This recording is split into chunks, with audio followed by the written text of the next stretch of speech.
Netcasts you love. From people you trust. This is Twit. Bandwidth for iFive for the iPhone is provided by CacheFly at CACHEFLY.com.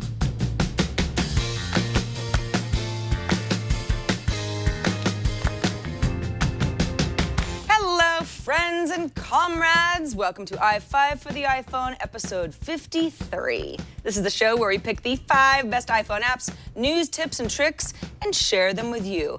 I'm Sarah Lane, and I'd like to be your cruise director if you'll have me.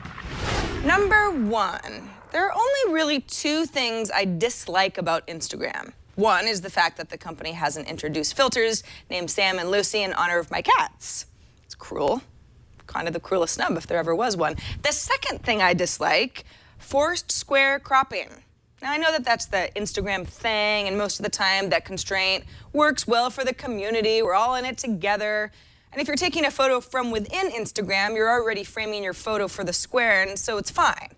But what about those times when you take a great photo using another camera app, like the native iPhone app, or Camera Plus, or any of the other apps that don't crop your finished product, and then you import them into Instagram, and then, oh no, the square crop ruins it somehow. I hate that. But I have a little workaround today, and it's called Whitagram. You take a photo, any photo, and Whitagram will give that image square dimensions by adding white bars to the top and bottom, or the sides, depending on which way you hold the camera. Then you have editing options. You can adjust brightness within Whitagram, open an Aviary or Camera Plus for more effects, or even change the background color from white to something else. Although the main point is Instagram integration, so when your background is white and you send your photo to Instagram, then it fits in nice and seamlessly with the existing design. In fact, all your friends will probably be saying, hey, wait a second, that's not square, how'd you do that? Speaking of friends, my friend Kate turned me on to Whitagram, and I'm a little surprised I don't see more people using it. Thanks, Kate, good find. I owe you my firstborn. Whitagram is free, it works well, and worth it to download just so you never have to ruin a perfect photo with an unnecessary crop just to play along. Number 2. We try not to dwell too much on rumors here on iFive. I mean, there's so many actual apps to review and news to kick around after all. But it's looking pretty good for a new iPhone announcement on Tuesday, September 10th. And here's something that might make this year's annual announcement even more special. 2 iPhones, a regular 5S update to the current iPhone 5, and a lower cost version made with cheaper components and more attractive to potential customers in emerging markets where Apple's current price points might be a little too high. The latest word of this comes from sources at assembler Han Hai, speaking to the Wall Street Journal, which almost always has pretty solid leaks when it comes to Apple. This would all make September 10th a pretty exciting announcement on its own, but a couple more interesting rumors about the new iPhone 5S, are you ready? Could put it over the top.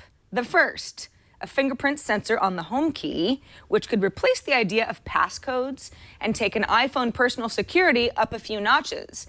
The second rumor involves a gold iPhone. Made of pure gold. No, I'm kidding. Except according to a source who's used the prototype, the face would still be white, and only the backs and the sides would be gold instead of the brushed silver that we have on our white phones today. Kind of fun. I think I'd probably get a gold iPhone, but with a white front, I'm not sure how different it's really going to feel. I mean, give me a glow-in-the-dark iPhone or something in a neon, and then we can get all worked up. Number 3, so last week I was in Miami with a couple of girlfriends, hanging out. We were going out to a club, we got all dressed up, take a cab, get into the club, get to the point where I needed to check my phone, and I didn't have it. I was panicking. Did I leave it at our hotel? Was it at a restaurant? Couldn't remember. Well, in situations like this, the Find My iPhone app would be very much a big help, except that I didn't have either my MacBook or my iPad with me. I could have used my login credentials on one of my friends' iPhones, but that's sort of a hassle, until we remembered Find My Friends. My friend Devin and I are connected on Find My Friends to locate each other, which morphs into Find My Friend's iPhone for situations like ours, because the app isn't really locating people, it's just locating iPhone GPS information. So we looked me up on Devin's phone, showing my phone being basically right at the entrance to this club that we were in. Did I drop it on the way in? Was it stolen? So I run outside. I happen to see the cab driver who dropped us off waiting across the street for a fare. I run over, I flag him down, I look in the back seat, and there's my iPhone. Disaster averted. Now, of course, you actually have to have friends who use Find My Friends for this to ever be useful. And I actually don't really have that many friends who do. Most of them feel it's a little too much stalker feeling, and that's understandable. But this is one of those situations I was really glad to have a little built-in detective. So, if you have a story with a happy ending like mine, we'd love to hear it. iFive at twit.tv. Number 4, got an email from Timothy, who has an interesting method for speeding up typing on an iPhone that he's been using since his BlackBerry days. He writes, I use the shortcuts feature on my iPhone to speed up my typing, not so much by using an abbreviation like EML to expand email, but for some of my most commonly typed words. For example, BB instead of B, CC instead of to see, 2 I's instead of I'll, MM for I'm, TT for the, UU for you. You get the idea? It's much easier for me to hit the T character twice in succession than it is to type THE. Ooh, all right. I see what you're saying, Timothy. Though obviously you'd really have to give this some practice and work on committing to memory that pressing MM twice is short for I am. Then again, I've been having some trouble with my autocorrect. I don't know if it's just me, but it seems like it gets worse over time rather than smarter at predicting what I'm trying to type.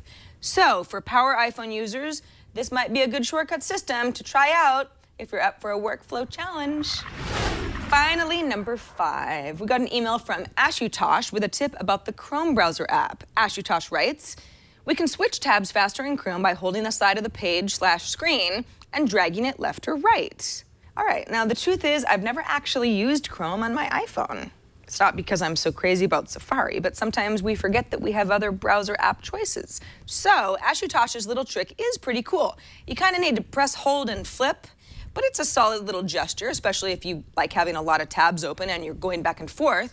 In fact, handling browser tabs has always been kind of annoying in Safari, and what we've seen from the iOS 7 beta, it will be a lot better in iOS 7, but having used Chrome as my primary browser all weekend as an experiment, I really thought it was great. It's fast, faster than Safari, managing tabs is better, and since I use Chrome as my primary browser on my desktop and my laptop, I can just sign in and automatically import all my settings, search history, bookmarks, etc. It's also nice to be able to go incognito on the fly because sometimes I'm doing some shady searches and I don't need a record of all of that.